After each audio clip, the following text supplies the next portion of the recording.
നമസ്കാരം, പ്രവാസി മലയാളിയിലേക്ക് ഏവർക്കും സ്വാഗതം. കുവൈറ്റിൽ കോവിഡ് ബാധിച്ച് ചികിത്സയിലാർന്ന മലയാളി മരണത്തിന് കീഴടങ്ങി.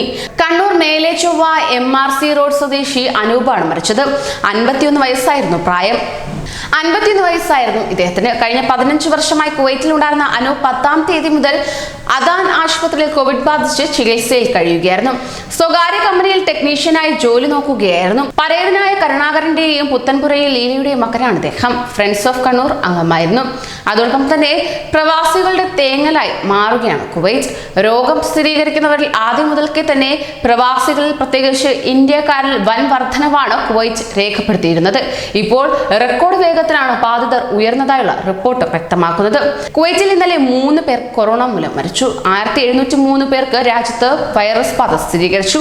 ഇതിൽ 332 ഇന്ത്യക്കാർ ഉൾപ്പെടെ 1073 പേർക്ക് കൂടി കൊറോണ രോഗബാധ സ്ഥിരീകരിച്ചതോടെ ആകെ കൊറോണ ബാധിച്ചവർ 16,764 ഇതിൽ 5,389 പേർ ഇന്ത്യക്കാരാണ്. കൊറോണ മരണം 121 ക്വാറന്റൈൻ നിരീക്ഷണത്തിലായിരുന്ന 342 പേർ കൂടി ഇന്ന് രോഗമുക്തി നേടി.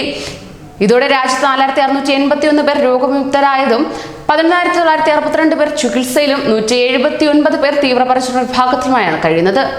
കൂടുതൽ പ്രവാസി വാർത്തകൾക്കായി ഈ ചാനൽ സബ്സ്ക്രൈബ് ചെയ്യൂ.